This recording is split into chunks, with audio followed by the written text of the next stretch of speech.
souvent quand tu dois prendre une grosse décision et t'es un peu dans le déni. Tu dis ouais, mais c'est pas si mal au final. Et en fait, non. Ce qui m'a vachement aidé, c'est de faire la liste des pour et des contre. Pourquoi je reste et pourquoi je pars. Et à chaque fois que j'étais un peu en doute, je me rappelais. Je me disais oui, mais parce que en fait, je suis malheureuse tous les jours.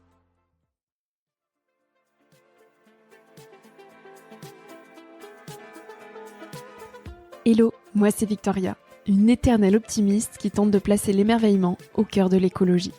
Chaque semaine, je tends mon micro jaune à une personne qui m'inspire pour poser mes questions sur ce qui fait nos vies.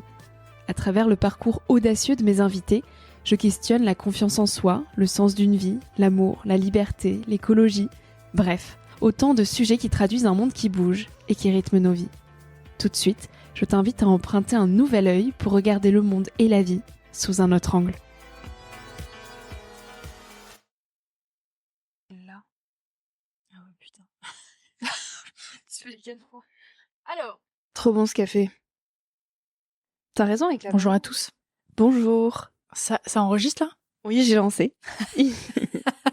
Ah ok.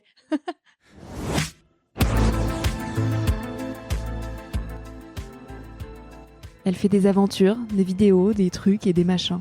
Mais surtout, avec toutes ses créations, elle inspire. Louane ou Louane Mancho impacte quotidiennement des milliers de personnes. Elle se passionne aussi pour les trains, et c'est un peu ça qui nous a rapprochés toutes les deux. Ça lui arrive même d'en créer en carton, les jours où elle n'en prend pas. Alors on s'est retrouvés ce matin-là dans son stud, là où elle peint, dessine, imagine, pense à ses futures aventures. En train, mais pas que.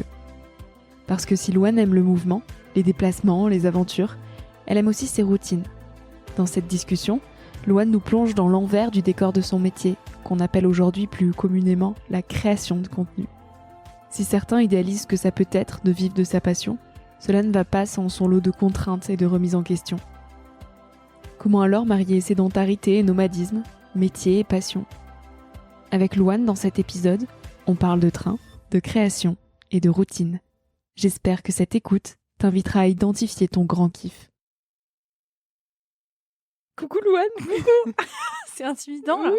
Tu te sors le micro jaune, je suis trop contente ouais, de moi t'avoir. aussi. C'est incroyable, j'écoute tous tes podcasts, alors je suis trop contente d'y participer. Bah ouais, de ouf. Oh, moi j'avoue que je regarde pas toutes tes vidéos. Ok, mais ça marche vraiment pas du coup cette relation-là. Non mais je suis honnête, je les regarde pas toutes, mais parce que je suis pas souvent sur YouTube. Voilà. Ok. Par contre, je regarde tous tes réels Insta. Ah, quand même, il y a un équilibre, Oui. il y a quelque chose qui se trouve. Oui. Ok, ça va. T'es pardonné. Mais j'admire, ça n'empêche pas que j'admire tout ce que tu fais. Et tu fais tellement de choses. Sur Insta, tu dis, je fais des aventures, des vidéos, des trucs et des machins. Et du coup, je me suis dit, comment je vais décrire Louane pour introduire cet épisode ? Donc, comment est-ce que tu te décris, Louane ? Ah là là, me retourne la question. Bah moi déjà, je pense que sur Internet, je suis une trainfluenceuse. C'est-à-dire que je suis une influenceuse qui fait du train. Déjà, c'est ça mon blaze d'influenceuse, je pense. Le train ? Bah le train, quoi. Le train. Tu voulais te moquer de moi qui dis le train, c'est ça non. En fait. Oh je passe le studio. Pardon, mais alors en fait, on est dans mes studios et du coup, on est entouré de bric-à-brac et là, du coup, il y a une grosse planche de bois que je vais scier en deux qui vient de tomber derrière Victoria. Bon, voilà. Donc voilà ce que je fais dans la vie. Moi, je bricole en fait. Tu peins aussi. Je peins. Ouais, cette année, en fait, je me suis prise de la réalisation que dans la vie, je voulais être peintre. Genre moi, je voyais ma fin de vie en me disant, j'aurai une maison dans la forêt où je vais écrire des livres sur mes aventures et peindre. C'est vraiment comme ça que tu voyais ta vie ? Depuis toujours, je me voyais plus vieille peintre, quoi. Enfin, je savais que j'allais finir peintre. Et en fait, je me suis dit, mais PK, pourquoi, en langage jeune, pourquoi je vais attendre la fin de ma vie ? Ça n'a quand même pas de sens, cette histoire. Alors que je peux le faire maintenant, quoi. Et du coup, je me suis dit, je suis peintre. Là, je suis peintre. Donc, j'ai pris un studio pour faire des vidéos et pour travailler en dehors de chez moi, globalement, mais aussi, surtout, pour bricoler, pour peindre. Et du coup, là, on est dans mon studio et il y a plein de trucs qui pendent du plafond, des peintures dans tous les sens et c'est le paradis, quoi. Est-ce que ça ressemble à la chambre que tu avais quand tu étais enfant ? Pas du tout, parce que moi, j'ai grandi à la montagne et du coup, j'avais une toute petite chambre. Enfin non, c'était quand même une grande chambre, mais elle était sous les toits. Tu sais, c'était hyper isolé, hyper feutré un peu parce qu'il faut l'isolation. À la montagne, il fait froid. Et j'avais tanné ma mère quand j'avais 8 ans, je pense, pour la peindre tout en bleu, parce que j'aimais le bleu. Donc elle était vraiment de bleu de la tête aux pieds, quoi, avec une vieille moquette marron. Donc ça ne ressemble pas du tout au bureau. Mais c'est trop mignon, il y a plein de petits détails, on dirait un petit studio d'enfants qui teste plein de choses de la vie, c'est je pense que c'est la chambre que j'aurais aimé avoir, tu vois. Parce que ici c'est un grand espace très lumineux où je peux peindre sur les murs et fabriquer des trucs partout. Et dans ma chambre, je pouvais pas trop, quoi. J'avais pas trop la place, mais j'ai beaucoup peint sur les murs quand même. Mais donc on voit que tu es très créative, elle vient d'où cette créativité ? Je pense que j'étais un peu un enfant seul et qui avait besoin de s'échapper de l'école et tout. Moi, ça me plaisait pas trop et du coup, j'ai toujours adoré peindre. J'ai toujours eu comme matière préférée l'art plastique. J'ai toujours voulu devenir actrice, faire des scènes, faire des voyages et tout. Donc, je sais pas, ça a toujours été là. J'avais beaucoup de temps pour m'ennuyer, je pense. Et donc tu avais déjà beaucoup d'envies et très différentes parce que entre actrice, voyager, peindre, il y a quand même 3 mondes différents. Moi je pensais que je serais une superstar et que je ferais le tour du monde comme ça et que dans les endroits où j'allais faire ma tournée, genre je peindrais. C'était un peu ça. Mais non, c'est vrai, t'envisageais ta vie comme ça. Ah ouais, moi je pensais que j'allais être une superstar et ce que tu es. Je suis une méga star, c'est vrai. Non, mais je pensais vraiment que j'allais devenir Taylor Swift, quoi. Je me disais, je vais faire des tournées mondiales, moi, en fait, c'est évident, tu vois. Alors que pas du tout, et puis j'aimerais pas du tout faire ça, quoi. T'aimerais pas ? T'aimerais plus aujourd'hui ? Non, mais je pense qu'à l'époque, c'était un peu un truc où je me disais, j'aimerais voyager tout le temps. C'était plus ça que la tournée, en soi, je m'en foutais un peu, mais je me disais, quelle chance ils ont, ces gens-là, qui voyagent toute l'année, quoi, qui font le tour du monde en permanence. Moi, ça me passionnait et non, j'aimerais pas faire de tournée. T'imagines Taylor Swift, la pression qu'elle se tape, quoi. C'est moi, je suis flemmarde. Hein. Moi, j'ai pas du tout envie de chanter 3h30 par soir. Non. Mais tu voyages quand même beaucoup en train. Et ça, on va en parler. Il y a un gros sujet sur les trains. Bien sûr. Le train. Mais je vais quand même te poser la question d'introduction du podcast au bout de 5 minutes d'enregistrement. Pardon, je papote. Je voulais te parler de mon studio. C'est moi qui t'amène sur ton enfance. Qu'est-ce que la vie t'a appris jusqu'à aujourd'hui ? Oh là là, du haut de tes 25, 26 ? Ouais, j'ai 25 ans. Ouais. Ça y est, le quart de siècle, on l'a passé. Ah ouais, putain, c'est intense là comme question. Oui. Je pense qu'elle m'a surtout appris que si je veux quelque chose, y a moyen de l'obtenir, même si c'est pas ce que j'imagine parfaitement. Tu vois, ce truc-là je voulais voyager tout le temps quand j'étais petite. Je pensais que c'était que les grandes stars, les tournées internationales où c'était possible. Et en fait, non, parce que moi, je me suis un peu créé la vie dont j'avais envie, où je peux voyager quand je veux et où c'est un peu mon métier et où je peux aussi être créative là-dedans et tout. Et je pense que du coup, ce que j'ai appris, c'est que je suis vachement libre. Et j'ai pas toujours l'impression d'être libre, tu vois. J'ai pas toujours l'impression d'avoir le choix, mais bon, la vérité, c'est que c'est le cas, en fait. Tu vois, t'as toujours le choix. Je sais pas. Après, c'est horrible. Il y a beaucoup de situations où t'as pas trop le choix, en vrai. Mais au fond, quand même, à part si quelqu'un te met un flingue sur la tempe, t'as un peu le choix, quoi. Et même là, t'as le choix de dire, bon, c'est horrible. Tire-moi dans la tête. Non, bon, j'arrête. Mais bon. J'ai l'impression qu'on a toujours un peu le choix, même si c'est des trucs qui sont des gros dilemmes et difficiles et tout. Et je pense que c'est ça que ça m'a appris. Est-ce qu'il y a un moment précis où tu t'es dit, en fait, j'ai le choix et j'ai le droit aussi de voyager comme j'en ai envie et d'en faire ma vie ? Il y a un moment précis où tu t'es autorisé ça ? Ou au fond de toi, toujours, depuis toute petite, tu t'es lancée dans des défis qui paraissent inaccessibles ? Non, pas du tout. J'ai vachement été coincée dans ma tête et dans ma vie pendant longtemps et encore aujourd'hui plein de fois, tu vois. Enfin, je suis pas du tout libre tout le temps, tu vois. Mais la première décision qui m'a mis sur ce chemin-là, c'était d'arrêter l'école, en fait. Parce que ça me plaisait pas du tout. Donc moi, j'ai passé mon bac en Savoie. Après, j'ai fait une année de fac nulle que j'avais pas envie de faire. Enfin, bon, voilà. Et du coup, je suis pas allée en cours et j'ai juste fait des vidéos. Donc ça a commencé à marcher pour moi sur YouTube et tout. Et après, je me sentais même pas encore légitime de me lancer dans cette activité-là. Donc, je suis partie faire une école à Paris. Et j'ai fait 1 an et demi, j'étais pas heureuse du tout et juste je faisais plein de vidéos à côté parce que c'est ça qui me rendait heureuse. Et en fait, à un moment, je me suis dit, mais là, ça ne va pas du tout, quoi. Ça fait 3 ans que je galère dans des trucs que j'ai pas envie de faire, alors que YouTube, ça m'anime à côté, je vais faire ça, quoi. Donc, c'était cette décision-là, d'arrêter l'école. Je me suis dit, c'est tellement dur, c'est tellement inconfortable, c'est tellement... Et l'argent, comment ça va être et cette carrière, elle est pas stable et tout.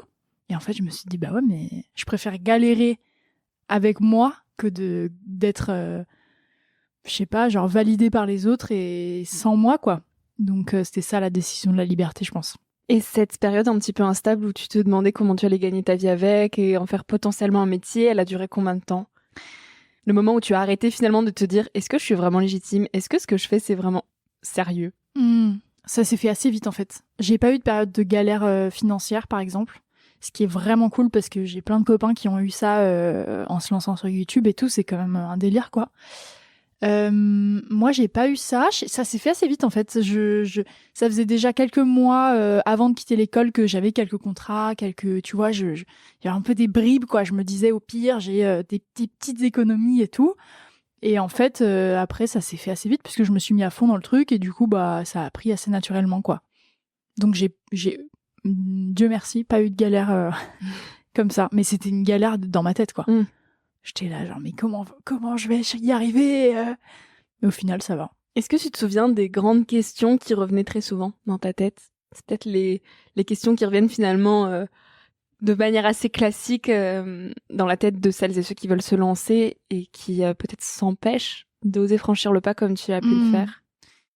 Bah moi, ce qui m'a vachement aidé, c'est de faire la liste des pour et des contre.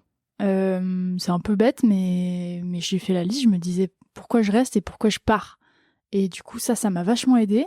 Et à chaque fois que j'étais un peu en doute, je me rappelais. Je me disais oui, mais parce que en fait, je suis malheureuse tous les jours en fait. Donc en fait, je vais faire. Parce que tu sais, souvent quand tu dois prendre une grosse décision et tout, t'es un peu dans le déni. Tu dis ouais, mais c'est pas si mal au final.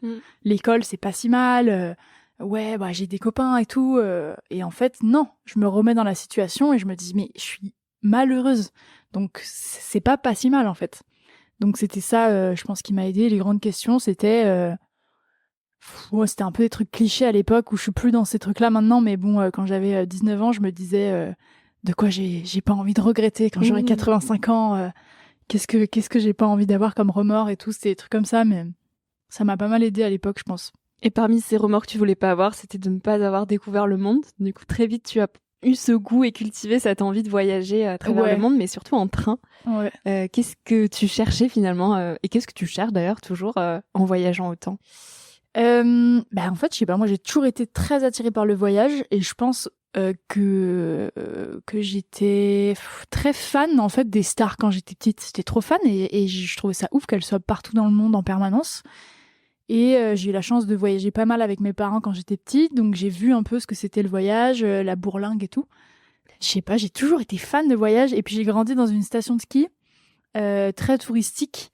Et du coup, il y avait toujours des gens autour de moi qui venaient de partout, tu vois. Et je sais pas, c'était très valorisé dans ma famille d'avoir, de parler avec des Américains, de parler avec des Suédois, que sais-je. Et du coup, je sais pas, j'ai toujours eu une envie de voyage folle. Et le train, c'est venu un peu plus tard. Bah, c'est venu à peu près quand j'ai quitté l'école, où je me suis dit, bon, c'est quoi ma vie, quelles sont mes valeurs, de quoi j'ai envie de faire ma vie, quoi. Et en fait, j'étais un peu deg parce que je me disais, je vais niquer la planète en voyageant, quoi. Et c'était un peu le dilemme où je me disais, putain, mais quel dommage quand même. Mais en même temps, j'ai pas envie de me priver de voyage du tout, quoi. Et puis en fait, le train est arrivé assez vite où je me suis dit, ah oui, mais on peut en fait faire par la terre. C'est dingue. Et on peut ne pas aller au fin fond du monde en permanence. Waouh, c'est dingue. C'était vraiment des grosses révélations. Et en fait, voilà, c'est arrivé un peu au fur et à mesure. J'ai commencé à prendre le train. Et voilà, quoi. Je suis tombée amoureuse de ce mode de voyage, quoi. Et là, récemment, tu reviens récemment, ça fait déjà quand même quelques mois, mais quand nous, avec Yohan, on était dans notre aventure pour Shimla aussi en train, vous, avec Mathéo, vous alliez en Grèce en train. Et vous avez traversé au final 7 pays. Ouais, plus, 9 ou 10, je crois même. Ah oui, quand même. même. Ouais. Waouh. Ouais, c'était ouf. Moi, j'avais vraiment l'impression de vivre en quatuor l'aventure avec vous, quoi. Moi, j'avais vraiment l'impression qu'on allait en Inde tous ensemble, alors que nous, on n'allait pas dans la même direction, mais... Et t'en rêvais la nuit, même. Moi, je rêvais de vous la nuit et tout, mais parce qu'en fait, j'ai l'impression que... Je sais pas, c'était trop bizarre parce qu'on regardait tous vos trucs tous les jours et tout. Enfin, c'est comme si vous étiez avec nous, alors qu'on s'était jamais rencontrés à l'époque. C'est vrai. Si, on s'était vu une fois... dans un train. Dans un train. On s'était vu une fois dans un train quelques mois avant, mais on se connaissait pas. Yohan, je le connaissais pas et tout. Mais je sais pas, moi, je ressentais vraiment cette synergie avec vous. C'était marrant, quoi. On était sur les routes tous les quatre, là. C'était fou, quoi. Ça n'avait aucun sens. Et après, on s'est rencontrés en vrai. On s'est rendu compte qu'on s'aimait pas du tout, en fait. Ah ouais, on se déteste. Le match n'est pas passé, quoi. Le match est pas passé, donc on se voit plus, quoi. Mais non, c'était fou. Et du coup, le voyage en train, je sais pas, j'étais en synergie avec vous. C'était chouette. Et au-delà du train, il y a aussi, parfois, des petits écarts. Il y a quelques mois, tu as reçu un message d'une certaine Alissandre qui habite à Vancouver et qui devait traverser tout le Canada jusqu'à Montréal avec sa voiture et qui t'a dit « Écoute, Louane, je vois que tu fais des petites aventures. Est-ce que ça te dit de venir ?» Alors, cette fille, tu ne la connaissais pas. Ouais. Et là, pour le coup, ça nécessitait de prendre l'avion. Tu y es allée. Et c'est un vrai sujet que j'aimerais qu'on discute toutes les deux parce que dès qu'on commence à s'engager, il y a cette fameuse pureté militante qui s'affiche sur la tête de celles qui s'engagent. Et je trouve que c'est très courageux et à la fois très honnête et un bel exemple de l'avoir montré et d'avoir dit, ça m'arrive aussi de prendre l'avion, regardez, je le fais en conscience et j'ai osé faire cette aventure. Eh ben, c'est très intéressant, merci. Ouais, alors pour le contexte, moi, depuis quelques années, je voyage beaucoup avec les abonnés, donc avec les gens qui me suivent un peu partout. C'est-à-dire que soit je fais des voyages et je rencontre les gens sur la route, parce que en fait, il y a des gens qui me suivent absolument partout, c'est assez effrayant. Même en Bosnie-Herzégovine, j'ai squatté chez une abonnée 4 jours. Il y a des gens partout, quoi. Quand je vous dis que Louane est une star. Mais c'est dingue, parce que j'ai pas tant d'abonnés que ça, en fait. Tu vois, j'ai genre 400 000 abonnés sur tous mes réseaux, donc à échelle du monde, de l'Europe et tout, c'est quand même pas énorme. Oui, mais ça reste près d'un petit demi-million. Ouais, mais je trouve que c'est pas énorme, tu vois. Il y a tellement de gens qui ont 1 million d'abonnés aujourd'hui et tout. Ça fait beaucoup de gens, hein, je te l'accorde, mais voilà, c'est fou que partout où j'aille, mais partout, en fait, c'est ça, c'est que vraiment dans n'importe quel village, dans n'importe quel bled, n'importe quel pays, il y a 15 personnes qui me disent t'es la bienvenue à la maison, quoi. Donc ça, c'est ouf. Je m'en suis rendu compte il y a 4-5 ans. Et depuis, je ne voyage que comme ça. C'est-à-dire que quand je vais faire un voyage pour moi, pour le boulot ou quoi, je dis aux gens, je suis là, proposez-moi des trucs, quoi. Vraiment, c'est mes guides de voyage. Et je trouve que c'est vraiment une chouette manière de rencontrer les gens, une chouette manière de vivre des moments incroyables en voyage, tu vois, parce que moi, j'adore aller... avant que je fasse ça, j'adorais aller dans les auberges de jeunesse, me faire des potes, machin, mais ça dure toujours un peu longtemps, cette phase de on se connaît, qu'est-ce qu'on fait et tout, alors que rencontrer des gens qui vivent sur place, qui sont prêts à m'accueillir et qui m'aiment, c'est hyper mégalo, mais ça crée vraiment des moments de grande simplicité très vite et c'est ouf et c'est vraiment des aventures trop chouettes. Et du coup, cette meuf là, Alissandre, il y a quelques mois, elle m'envoie un message en me disant je dois faire ça. Je dois faire cette aventure, il faut que... En fait, elle avait un chien et elle voulait pas lui faire prendre l'avion plus que nécessaire parce que pour les chiens, c'est l'horreur, ils sont dans la cale et tout. Et du coup, elle s'est dit, pour dire au revoir au pays et pour prendre un avion direct parce qu'elle devait rentrer vivre en France, ça faisait 2 ans qu'elle était au Canada, je vais traverser tout le pays et il me faut un copilote. Et du coup, moi, je reçois ça et je trouve ça ouf. Enfin, c'est trop bien, quoi. C'est vraiment trop bien comme projet. La meuf, elle a l'air hyper fun. Et puis moi, le Canada, j'étais jamais allée, j'avais trop envie d'y aller, j'ai failli faire mes études là-bas, donc il y avait un peu un truc de... C'est vraiment une chouette occasion d'aller découvrir ce pays de long en large, et une chouette manière de rencontrer quelqu'un qui a l'air vraiment cool, quoi. Donc, arrive le dilemme de l'avion. Et surtout, le dilemme personnel, moi, il était pas trop là, parce que je sais que je prends pas l'avion, je sais que c'est pas un truc que j'ai envie de faire. Enfin, je suis ok avec mes valeurs et mes engagements et tout. Sauf que publiquement, c'est une autre paire de manches, parce que le regard de l'autre et le jugement des gens, il arrive très très vite. Et du coup, moi, je savais ce que ça impliquait, je savais combien de tonnes de CO2 j'allais dépenser, je savais que pendant des années après, j'allais prendre l'avion. Enfin, je savais que c'était un truc que j'ai réfléchi quand même. Du coup, personnellement, moi, j'ai toujours su que j'allais y aller. Après réflexion quand même, mais voilà. Et publiquement, ça a été un peu un délire de le faire quand même, parce que je me sentais pas légitime du tout, quoi. J'ai caché que j'y étais. Genre, j'ai publié des stories 10 jours après être arrivée. Et j'ai quand même assumé ce discours-là de dire... je sais pas, je voulais vraiment être honnête sur l'avion, en fait. Je voulais dire, ouais, on est dans un monde où on peut aller à l'autre bout de la planète en 10 heures, c'est parfois on s'en prive pas, quoi. Genre c'est important d'y réfléchir, mais c'est aussi important s'il y a des trucs qui sont vraiment cool, de le faire, je pense. Et ça apporte aussi de la nuance dans aussi, ce message-là, donc c'est...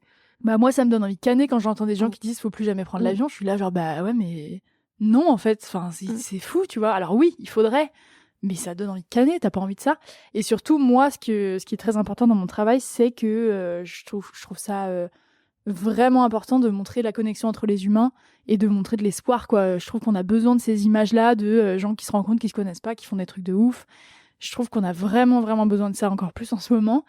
Et du coup, ça, c'était le film parfait pour moi à faire, tu vois. C'était vraiment... je me suis dit, tout correspond pour moi. Oui. Donc, bien sûr que je vais le vendre comme ça, publiquement. Et il y a plein de gens qui ont compris, c'était vraiment cool. Mais j'ai reçu beaucoup de haine aussi, donc... bref. Donc ça, c'est aussi un vrai sujet, au-delà de la pureté militante, celui d'être affiché, entre guillemets, publiquement. Comment est-ce que toi, tu le vis ? Est-ce que c'est une certaine forme de pression que tu as au quotidien ou est-ce que tu es apaisée avec la question ? Moi, je suis pas du tout apaisée parce que je trouve que les gens, ils balancent trop de haine sur Internet sans rien connaître. Ça me rend ouf. Moi, je m'en rends vraiment compte en tant que personne qui est suivie.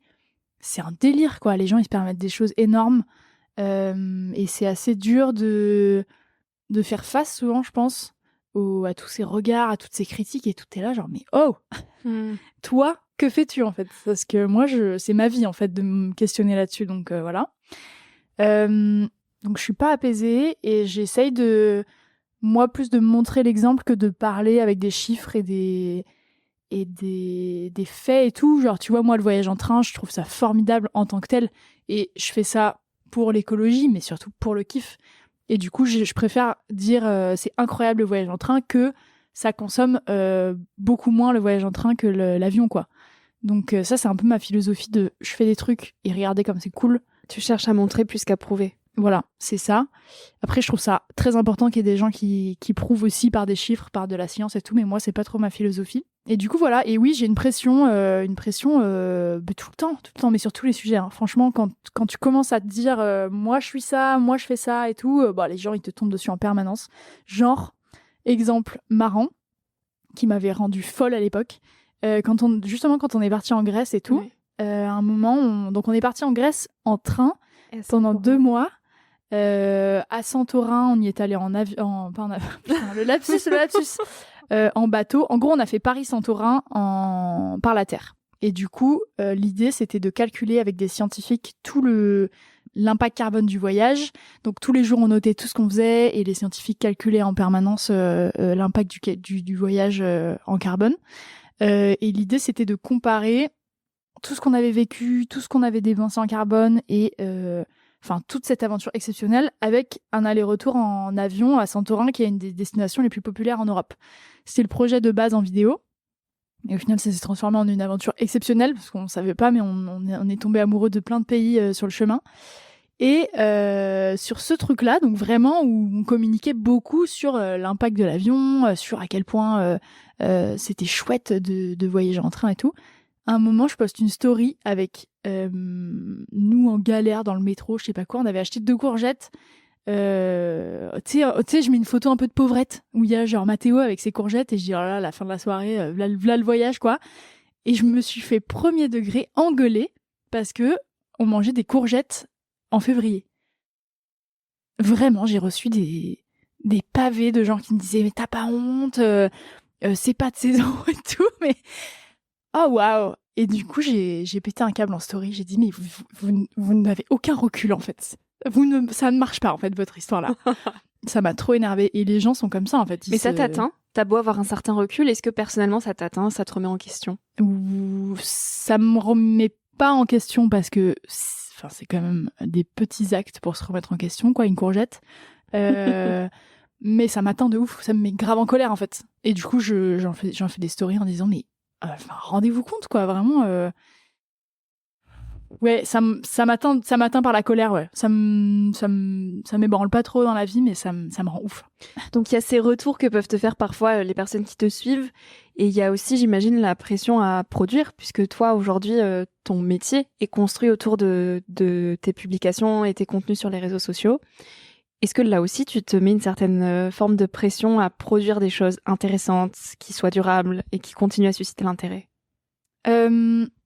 J'ai pas l'impression. J'ai l'impression que j'ai abandonné cette pression de produire il y a quelques années déjà, parce que je me suis rendu compte que c'était pas pour moi en fait. Et du coup, alors c'était en 2023, ouais, donc il y a 1 an et demi, j'ai réalisé un film où je suis partie au Maroc en train pour retrouver un cabanon qui appartenait au frère de mon grand-père, Tu étais avec Julie Bernier. J'étais avec Julie Bernier qui est passée dans ce podcast. J'arrive plus à parler là-haut. Oui. Donc voilà, j'ai fait un grand film et ça m'a pris toute l'année en fait. Je m'attendais pas à ce que ça prenne toute l'année parce que moi j'ai l'habitude de poster des vidéos et des trucs Instagram assez régulièrement. Peut-être pas toutes les semaines, mais bon, au moins toutes les 2-3 semaines quoi. Et là, cette année-là, j'ai été absorbée par ce film, par le montage, par le voyage, par qu'est-ce que j'ai envie de raconter. C'était très personnel comme sujet et tout, donc du coup, je sais pas, ça m'a vachement pris. Et du coup, j'ai pas publié de vidéo pendant 9 mois. Il y a le toit qui craque. Bon. Il va s'effondrer. Après la planche, il y a le toit qui va s'effondrer.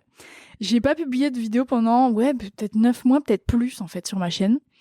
Alors que j'avais jamais vraiment fait ça, j'ai l'impression. J'avais jamais pris de pause et tout, tu vois. Genre, moi, je fais toujours un peu des vidéos, donc je poste toujours un peu. Et tu culpabilisais pas? Pas du tout, déjà. Et en plus, je me suis vachement libérée de ce... Je savais que j'étais occupée à autre chose, en fait. Et j'étais vachement libérée de cette pression de « et si les gens m'oublient ?» Enfin, en fait, je me suis comparée à des créateurs que j'adore, qui ne publient pas souvent, qui publient une fois tous les 6 mois, des vidéos incroyables et tout. Je pense notamment à un mec qui s'appelle Luke Corns, qui est américain et qui fait des vidéos de voyage exceptionnelles, et c'est un brillant réalisateur. Et lui, il publie une fois tous les 6 mois, plus encore, enfin, genre vraiment, il s'en fout, quoi. Il a aucun planning. Mais ses abonnés sont toujours là. Ses abonnés sont toujours là, et surtout, moi, je suis toujours là. C'est ça, en fait. Si je me regarde en tant que consommatrice, et je me dis, mais quand Luke Corns sort une vidéo, mais je saute dessus. Enfin, je suis trop contente, quoi. Quand je vois ne serait-ce qu'une demi-story de lui où il dit nouvelle vidéo dans 3 jours, mais je suis là, genre, mais wow, la semaine va être bonne, tu vois. Et je me suis dit, je pense pas que les gens vont m'oublier, parce que si les gens me kiffent, ils vont se dire pareil, tu vois. Et du coup, je me suis un peu libérée de ce truc de les gens m'oublient et s'il faut publier et tout. C'est pas vrai, en fait. Franchement, on se met cette pression, mais c'est pas vrai du tout. Moi, je publie pas de story tous les jours, voire toutes les semaines. Parfois, je publie pas de story pendant 3 semaines. Les gens s'en foutent, ne pensent pas à toi, en fait. On n'est pas le nombril du monde. Et du coup, je crée quand j'ai envie de créer, je crée ce qui m'inspire et je le poste. Et puis, les gens sont là, quoi. Tranquillou, quoi. Philosophie. Et il y a 2 ans, tu as aussi sorti une vidéo sur l'ennui. Ah ouais, putain, à l'ancienne. J'ai adoré cette vidéo. Celle-là, je l'ai regardée. Ah, trop bien. Elle m'a beaucoup parlé. Est-ce que tu arrives à t'ennuyer aujourd'hui? Ouais. Depuis que j'ai ce studio, je m'ennuie énormément, en fait. Là, tu vois, l'endroit dans lequel t'es, c'est mon endroit d'ennui. La preuve, là, hier, j'ai fabriqué 2 petits trains en carton pour le kiff. Bah ouais, j'ai prendra la photo de la pochette du podcast avec... Ah ouais, avec plaisir. Ça sera mes petits trains en carton. Ouais, je m'ennuie énormément, je m'autorise beaucoup à m'ennuyer. Je le faisais pas avant ce studio parce que je suis toujours un peu occupée à la maison, à les voyages et tout. Et en fait, là, je me suis dit, j'ai envie d'être artiste plasticienne, j'ai envie d'être peintre, j'ai envie de fabriquer des choses, et ça va vraiment avec l'ennui, quoi. Genre, souvent, j'arrive le matin ici, je me dis, mais alors, qu'est-ce que je vais fabriquer aujourd'hui? Alors ça, c'est formidable. Et du coup, je bricole. Bon, parfois, il y a des trucs qui marchent pas, donc je les fous dans un coin, je les reprends plus tard. Voilà, donc je m'ennuie pas mal. Et ça, c'est quelque chose d'assez récent, puisque tu as donc beaucoup voyagé, bougé ces dernières années, ces derniers mois. Et récemment, tu t'es sentie surmenée, parce que tu étais tout le temps à droite à gauche, et tu as ressenti le besoin de te poser. Ouais. Donc là, aujourd'hui, tu vis à Paris, et c'est là que tu as pris ces bureaux, donc très récemment. T'appelles ça le stud. C'est le stud. On est au stud. Est-ce que c'était un besoin d'ancrage, finalement? Ouais, de ouf. De ouf. Moi, ça fait 5 ans que c'est mon job à plein temps. Ça fait 5 ans que j'ai arrêté l'école. De faire des vidéos, de faire des trucs Insta, de faire des films et tout. Donc, j'ai beaucoup voyagé, c'est trop bien, je me régale. Et là, ça me redonne envie de voyager, le fait d'être posée, tu vois. J'ai envie de repartir dans des grosses aventures et tout. Mais, quand même, j'avais envie de pouvoir bricoler tranquille dans un endroit, de réfléchir un peu à où va la vie et tout. Et j'avais vraiment besoin de me poser dans un endroit créatif.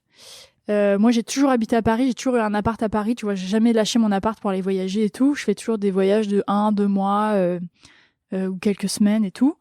Donc, c'est toujours des allers-retours, en fait. Et là, j'avais besoin d'être plus longtemps dans un même endroit, d'avoir une routine. Moi, j'adore la routine. En fait, je suis une aventurière très casanière. Je suis fan de routine, j'adore aller tous les jours aux mêmes endroits. J'adore tous les jours faire les mêmes trucs. T'as besoin de tes cafés latte à la vanille le matin? J'ai carrément besoin de mes cafés latte à la vanille le matin. Et quand j'ai un voyage toutes les 3 semaines, ou quand j'ai un voyage où je dois tout le temps partir et tout, j'arrive pas à avoir cette routine. Et là, du coup, je me force à rester à Paris, mais j'y arrive pas. Hein. Je te dis ça, mais je suis toujours à droite à gauche. Genre là, ça fait ça fait 3 semaines que je suis ici, j'avais jamais fait ça, quoi. Et ça te fait quoi? Tu ressens quoi? C'est trop bien. Ça me rend très heureuse d'avoir une routine. Ça me rend vraiment... J'aime bien travailler sur la longueur, sur les choses, tu vois. Genre là, je suis dans des grandes peintures, je fais des grands formats et tout. J'adore me dire, bon, aujourd'hui, j'ai fini ma journée, je reviens demain, ça sera frais, tu vois. J'adore ça, c'est trop bien. Même, ouais, je te dis, genre prendre un café tous les matins et écrire un peu tous les matins et tout, c'est un truc qui me rend trop heureuse. Et que j'avais pas trop jusque-là. Mais du coup, souvent, on cloisonne la sédentarité avec le nomadisme. Est-ce que pour toi, les deux sont compatibles? Bah oui, parce que moi je vis comme ça, donc je pense que ça va, quoi. Ouais, je pense qu'il faut voyager un peu plus lentement pour moi, ce que j'adore, c'est recréer une routine ailleurs, par exemple. Quand je suis en voyage, j'adore rester une semaine ou plus dans un même endroit que je connais pas trop et tout, pour bah justement faire un peu pareil qu'à la maison, tu vois, prendre un café, me balader, regarder un peu à droite à gauche. Oui, je pense que moi j'adore aussi les périodes hyper intenses en voyage où je bouge tout le temps, je rencontre plein de gens et tout, et après revenir à la maison, être vraiment calme pendant 2 mois ou plus. Et ouais, c'est un peu un équilibre tout le temps à trouver, je pense. Mais oui, ça se marie quand même. Là, tu te sens équilibrée aujourd'hui? Tu pourrais dire, ok, là, j'ai trouvé le parfait combo. Là, ouais, j'aime bien. Mais je suis pas encore assez à Paris, tu vois. Il y a des trucs que j'ose pas refuser. Et du coup, je pense que j'ai besoin de rester encore plus à Paris et d'établir encore plus cette routine. Parce que ça fait pas longtemps, en fait. Ça fait un mois et demi que j'ai le studio. Et j'ai beaucoup bougé déjà entre-temps. Et du coup, j'aimerais bien, tu vois, rester 2 jours par exemple. Non, pas 2 jours. J'aimerais bien, encore. ouais, de ouf, putain, je fais que des lapsus. J'aimerais bien rester 2 mois, par exemple, sans jamais partir de Paris. J'ai jamais fait ça, je pense, de ma vie. Même pas un aller-retour pour aller, je sais pas, à Nantes, par exemple. Bah, j'aimerais bien ne pas le faire. Ouais, tu vois, 2 mois, c'est peut-être énorme. Peut-être déjà un mois. Peut-être déjà un mois, ça serait pas mal. Ou, tu vois, voilà, j'ai fait ma semaine, je prends le week-end. Enfin, faire un peu une vie calme, tu vois. Genre, peut-être ça va être complètement débile pour les gens qui écoutent parce que tout le monde a cette vie-là, mais moi, pas du tout, quoi. Moi, à tout moment, demain, je dois partir au bout de la France pour aller... je pars d'ailleurs au bout de la France dans 2 jours pour aller suivre un copain qui fait 110 km à pied. Enfin, bon, tu vois. Bon, voilà. Et ben là, on fait pas de pintoche. Et est-ce que t'as justement le sentiment parfois que tu vis en décalé des autres? Du fait justement de cette totale liberté sur la façon que tu as d'organiser ton emploi du temps? Non, plus trop. J'avais ça vachement quand j'ai quitté l'école parce que du coup j'avais des copains qui étaient encore à l'école et tout, donc le rythme était complètement différent. Mais maintenant mon entourage c'est quasiment que des gens qui font comme moi, donc en fait on est tous complètement tarés, quoi. On est tous là à se dire qu'est-ce qu'on fait aujourd'hui, quoi. Donc non. Mais après c'est vrai qu'en dehors de mon cercle proche, oui je suis un peu en décalage quand même parce que rien que les week-ends, moi, ça, jusqu'à très récemment, ça n'existait pas dans ma vie, les week-ends. Et là, maintenant, je me force un peu à les prendre. Depuis que t'as le stud, notamment. Ouais, peut-être même un peu avant, parce que c'est vachement bien, les week-ends, en fait. C'est hyper pratique. T'es là, genre, je vais me détendre aujourd'hui. Mais moi, j'avais pas ça avant, quoi. D'autant plus la créativité. Le lundi, quand tu reviens, tu sens que t'es fraîche, quoi. T'as vraiment pris du recul aussi sur ce que tu fais. C'est clair, mais moi, je pensais avant qu'il fallait travailler tout le temps pour être plus productive et tout. Et en fait, non. En fait, j'adore prendre des pauses et je fais très attention à les respecter maintenant.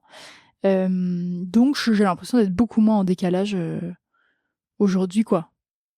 Je sais qu'il y a des petites questions que tu aimes bien te poser, que vous faites souvent avec Swan. Vous avez sorti d'ailleurs des vidéos là-dessus sur mon moi d'il y a 5 ans et mon moi dans 5 ans. Ouais. Qu'est-ce que tu aimerais voir de toi dans 5 ans? À quoi ressemblerait ta vie? Putain, c'est compliqué. Moi, j'ai du mal à me projeter, en fait. J'ai vraiment du mal à me projeter sur quelques années parce que ma vie, elle est tellement surprenante que je peux pas me dire... Tu vois, genre, mon métier, je sais pas si ça existera encore dans 5 ans, quoi. Donc, en fait, je sais pas trop, mais en tout cas, ce que j'aimerais bien faire, c'est des docus. J'aimerais bien, genre, vraiment me spécialiser dans les docus. C'est un peu ce que je fais déjà cette année. Là, j'ai des gros projets de docus, donc je suis contente. Mais je me dis que j'aime bien faire des films, moi, quand même. Et que ça me plaît de faire un film par an, par exemple. Tu vois, un gros projet sur l'année et tout, ça me fait kiffer. J'espère que j'aurai un endroit à moi, une maison, une grange, que sais-je, où je pourrais mettre mon atelier définitif et bricoler. Donc un grand espace. Ouais, j'aimerais un grand espace de peinture et de bricolage. Nature ou plus Ouais, pourquoi pas. Je passe mon permis là, donc à tout moment, je peux aller en plein milieu de la campagne. Je sais pas, je suis ouverte. Mais en tout cas, j'aimerais bien avoir un espace dans 5 ans parce que là, c'est chiant les locations, quoi. Ça me saoule surtout à Paris, c'est vraiment une galère. Donc ouais, mon espace et des beaux docus. C'est beau ça. Ouais, et les copains autour hein, quand même. Hein. Oui, sympa. Bah ouais, attends. Et des trains. Et des trains. Toujours. Le train. Toujours. Moi, si je vais à la campagne, il faut que ça soit à 200 mètres d'une gare, sinon j'y vais pas. Est-ce que tu vois, t'as quand même omis les trains. En parlant de ta vie d'il y a 5 ans, c'était une maison au calme à la campagne avec un atelier, mais il n'y avait pas ce bourlingue. Mais parce que je souhaite me poser, en fait. Ah, au fond de toi. Ouais. Je sais pas. Oui, les trains, bien sûr, attends. Le train. Justement, ne pas forcément pouvoir prévoir ce qui va se passer dans 5 ans. Et même, tu le disais que ton métier peut-être n'existerait pas. Dans 5 ans, tu sais pas comment tout ça va évoluer. Est-ce que parfois ça te fait peur, cette incertitude ? Ouais, de ouf. Ça me fait peur, surtout pour des trucs vraiment d'adultes. Là, j'ai eu 25 ans, donc je suis adulte là maintenant. Tu trouves qu'à 25 ans, on est adulte ? Mais bien sûr, je fais mes commandes en vrac sur des épiceries bio. Enfin, en fait, c'est quoi si c'est pas être adulte, ça, tu vois ? Pour moi, c'est 30 ans. Je me dis quand j'aurai 30 ans, je serai adulte. Mais moi, je suis déjà vieille depuis longtemps, en fait. En fait, je me dis là, ça fait 6 ans que j'ai une carrière. Mais j'ai 25 ans, tu me l'as demandé. Non, mais pour de vrai, dans ta tête. Je pense que j'ai 35 ans là. Non, 32. Je me questionne un peu sur mon mode de vie et tout, tu vois. Non, mais là, je suis vieille, je suis hyper vieille. J'ai une mutuelle et je la connais et je connais le numéro pour les appeler. Enfin, au secours, mais stop. Mais parce que j'ai l'impression que j'ai commencé à bosser très tôt quand même, tu vois. À 19 ans, j'avais déjà une carrière et je devais déjà gérer mes contrats, mes trucs et mes machins. Et du coup, 6 ans plus tard, je suis adulte, quoi. Là, c'est bon, je gère un peu ma vie, tu vois. Mais encore que je gère pas grand-chose, mais bon. Non, mais moi, c'est vraiment cette histoire d'épicerie bio en ligne là qui m'a... Je suis vraiment très très vieille, quoi. J'ai commandé du vrac, en fait. J'étais là, genre, mais il me faut des lentilles corail, j'en ai marre d'acheter du carton. Je suis vieille, Victoria. Bon. Et du coup, quelle était la question ? Est-ce que ça te fait peur de pas savoir justement à quoi ressemblera ton métier ? Voilà, je te disais, ça me fait peur pour des questions d'adultes parce que je me dis que j'aimerais bien acheter une maison, acheter un endroit où poser mes bric-à-brac. Et ça fait peur. Parce que du coup, souvent, c'est des emprunts, des trucs d'adultes de dingue. Les emprunts, ou alors je me dis, peut-être je vais devenir méga riche d'ici là. C'est ce que je me souhaite. Mais bon, c'est vrai qu'avec les trains, Non, t'as des beaux docus qui arrivent. Non, j'ai des beaux docus qui arrivent, mais bon, de là à pouvoir acheter une maison, je sais pas, tu vois. Donc, ça me fait peur pour des questions d'adultes, mais ça me fait pas trop peur pour des questions d'enfants où je suis là genre, wouh, nous verrons bien. Où serais-je ? Tout est possible. Mais ouais, pour ces histoires de crédit et de... ça me fait peur, ça. Mais intriguant de savoir que dans ta tête, t'as 32 ans. Ouais, bon, après, j'y ai pas trop réfléchi. 32 ans. Je vois, Swan, elle a 30... Non, combien ? 33, Swan ? Ouais, je suis un peu dans ces âges-là, moi, je pense. Je me compare à comment elle réfléchit. Ouais, à peu près. Et la liberté, c'est quoi pour toi ? Ah là là, tu me poses les grandes questions de Ça, c'est philosophe. une question que je pose pratiquement tout le temps. J'adore cette question. Je pense que c'est de se rendre compte qu'on en a une. Allez, je te laisse avec ces réponses philosophiques. Ouais, je pense que c'est ça. Moi, les moments où je me sens le plus libre, c'est où je me dis, j'ai le choix là. Là, j'ai le choix. Là, j'ai l'impression que j'ai pas le choix, mais j'ai le choix en fait. Et du coup, ouais, c'est les moments où je me projette, où je me dis, mais je pourrais faire ça en fait là. Ça, je pourrais le faire. Est-ce que j'ai envie ? En fait, c'est ça. C'est un peu arrêter de vivre dans le fantasme de mais de toute façon, je peux pas faire ça et tout, et dire, je peux le faire. Est-ce que j'en ai envie en fait ? Voilà. Je pense que c'est ça. Et qu'est-ce qu'on peut te souhaiter de plus beau pour demain ? De continuer de bricoler, déjà, parce que j'adore bricoler. Peut-être une carrière de peintre. Je pense que si j'arrive à faire décoller cette carrière de peintre, c'est chouette. Peut-être pas tant en vivre et tout, parce que j'ai une autre carrière à côté qui me permet d'en vivre, mais tu sais, je sais pas, j'aimerais bien faire des expos, faire des trucs comme ça. C'est un peu mon obsession du moment, là. Puis d'avoir une maison, quoi. Ah ouais, ça te colle au basque, quoi. Ouais. Ouais, plein de choses. Hein. Moi, j'aimerais me sauter plein de choses. J'aimerais aller vivre à l'étranger à un moment donné, voir ce qui se passe, quoi. Voilà, quoi. Un mariage, peut-être, qui sait. Alors, t'aimerais aller vivre à l'étranger et en même temps acheter une maison ? Elle a pas rebondi sur le mariage. Le mariage aussi, mais du coup, en fait, tout est un peu incompatible. Vivre à l'étranger, se marier, avoir une maison. Ta vie est incompatible. Non, mais moi, j'aimerais acheter une maison, mais pas pour y rester. Ah oui. J'aimerais avoir quelque part où poser mes Juste valises en poser tes rentrant, valises, tu vois. ouais. C'est juste Entre que, le en train, fait, ces quoi. dernières années, j'ai tellement bougé et c'était tellement trop bien, mais c'est tellement toujours un fardeau un peu de devoir louer un appart, surtout à Paris. Tu vois, moi, j'habite à Paris, j'adore Paris, mais c'est l'enfer des appartements. Du coup, toujours, j'ai l'impression de payer un loyer pour rien quand je suis pas là.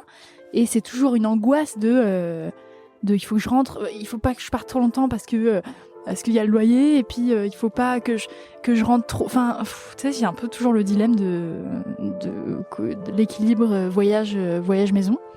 Et du coup, j'aimerais vraiment bien avoir un espace où je sais que je peux venir me poser le temps que je veux, repartir le temps que je veux, et que je peux bricoler tranquille, quoi. Méga intéressant. Ouais.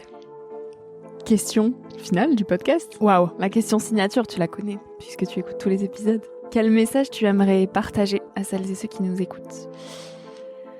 Déjà, j'aimerais vous dire de peindre, parce que c'est génial, la peinture. C'est hyper détendant. Non, c'est un peu ce dont je me rends compte en ce moment, c'est que c'est hyper important de fabriquer les trucs avec ses mains. Et moi, ça me manquait beaucoup ces dernières années. J'étais trop sur l'ordinateur. Et du coup, j'ai voulu remettre ce grand kiff dans ma vie. Donc, peut-être que c'est pas pour tout le monde le grand kiff de la pintoche. Mais en tout cas, je pense que ce qui est important, c'est d'identifier son grand kiff et de le remettre au centre de sa vie. De troquer un peu ce qui nous empêche de faire ce grand kiff par le grand kiff, quoi. C'est beau ça. Merci Louane, on va terminer sur ces beaux mots. Ouais, c'est gentil, écoute, c'est trop bien. J'adore papoter. Merci pour tous tes partages. Merci à toi pour tes questions pertinentes et de m'avoir invitée. Si ce moment t'a plu et nourri, je t'invite à le partager, à laisser quelques étoiles sur iTunes et Spotify, ou à faire une story sur Instagram en identifiant Nouvel Oeil et mon invité de la semaine pour que l'on puisse te repartager. En attendant de se retrouver lundi prochain, tu peux suivre au quotidien mes aventures directement sur Instagram ou le site internet www.nouveloeil-podcast.com. Depuis ce site, tu pourras aussi t'abonner à ma newsletter. J'y partage des inspirations et des petites choses plus personnelles qui font mon quotidien. En attendant le prochain épisode, je te souhaite de savourer la vie comme il se doit et surtout de faire des choses folles.